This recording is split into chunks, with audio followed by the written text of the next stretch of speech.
lot of football, and he showed how capable he was, and that was one of Rick's signature victories while at Miami. So, as far as are those teams really that good? I do think at times 2017 was a little bit of lightning in a bottle. The number we got lucky a few times. Yeah, and I think that's college football in general. I mean, the number of times Auburn has made a national championship off of legitimately some insane bounces are like based off of getting lucky, and I think that's a part of it. So we'll see, man. I do think though, looking back on it, I do think that those years are pretty funny to look at now in a different perspective in hindsight. Okay. And I'm going to go kind of off course here because I just want to talk about fun things, because we always talk about this dwindling culture at Miami. And I talk about it more than anyone. I've written about 35 articles on it. Since you become a fan, give me your 5 favorite Hurricanes from your lifetime, Tito. Ooh, okay, that's a good question. All right, so I'll go number 5. This is a weird one, but he was like one of the first players I remember when I went to the Orange Bowl. Number 5 would be Calais Campbell. I was always a big fan of him when he was at Miami. He was a stud. Number 4, I'd probably go Jonathan Vilma. Ooh. Fellow ESPNer and one of the greatest linebackers you ever had in program history. Number 3 would be Devin Hester. Mm-hmm. He was literally the first UM football player I ever learned about, because he was a stud.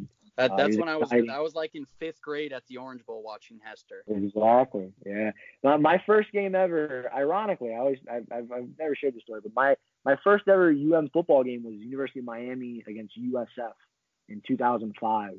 And 27-7. Second play of the game, Hester picked off the pass and ran it to the 1-yard line. So he was one of my favorites. And then it's top 2, and that's where it gets tough for me, because I'd probably go in order, and I can interchange them all the time, but Ed Reed, and then number 1 being Sean Taylor. 2 of the greatest safeties of all time. Of course, rest in peace to Sean Taylor.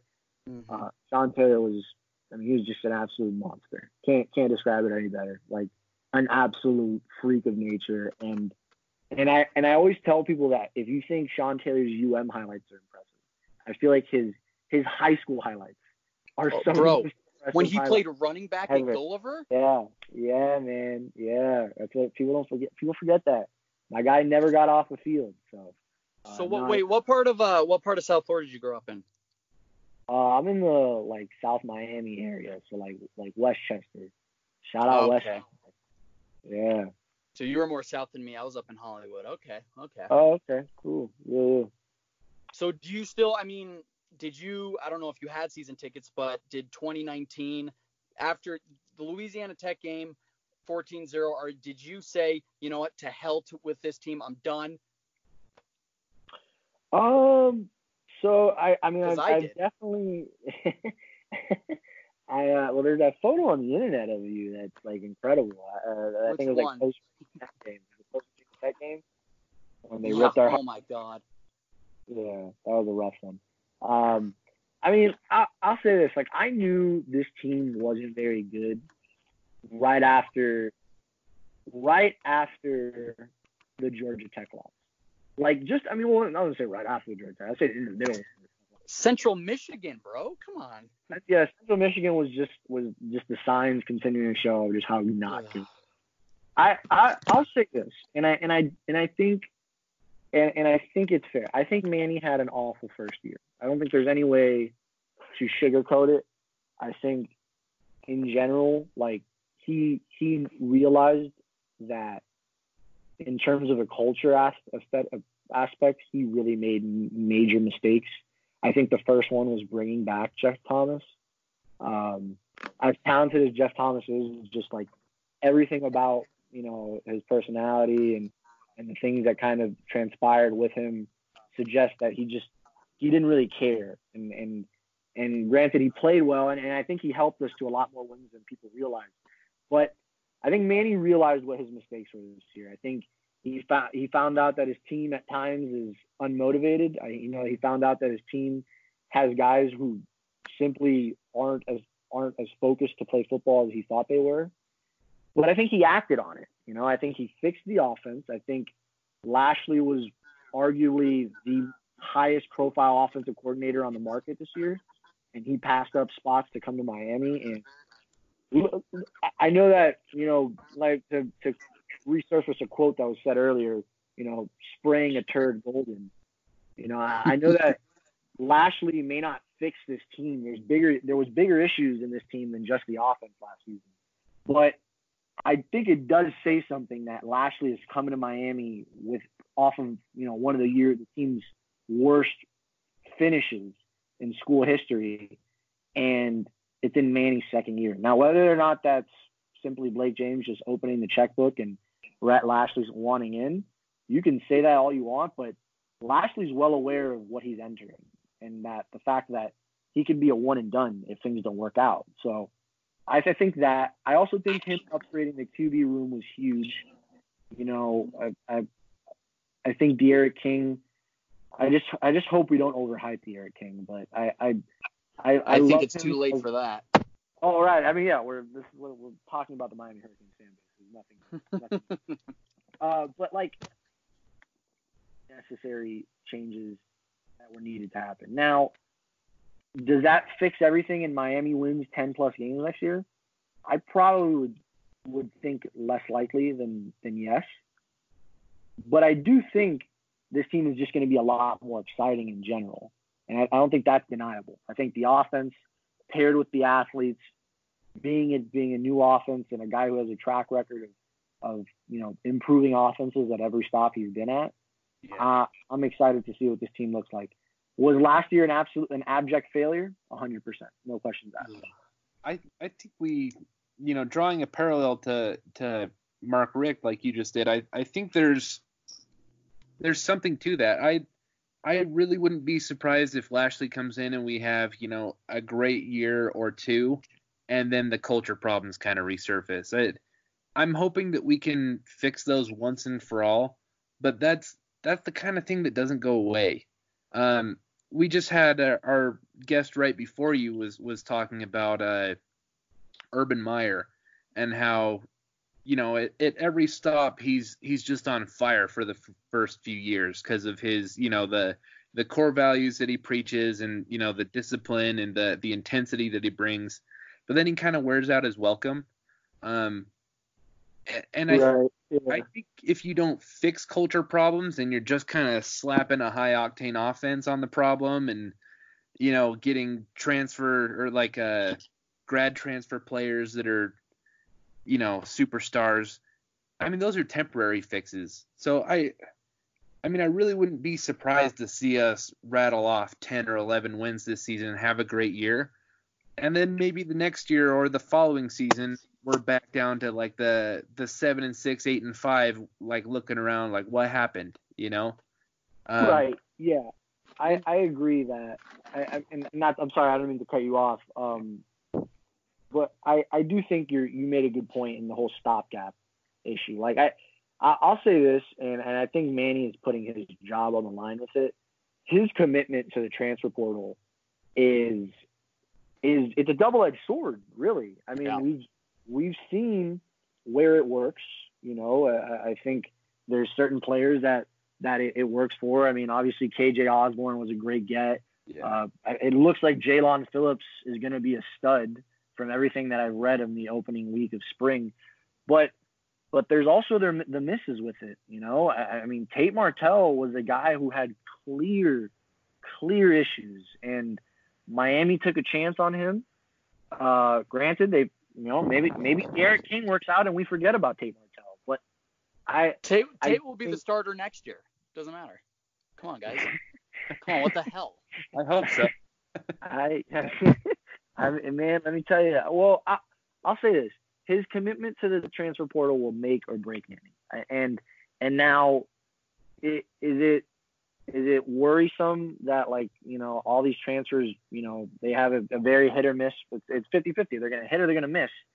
I think, yeah, that Manny is betting on the fact that, he's finding guys that are talented, but just not in the right spots. And, Trevon Hill was an example of a guy who was talented, got into a fight with his team, came to Miami, and we didn't see the full fruits of his labor because we had a crappy season. I mean, just quite frankly. But I think,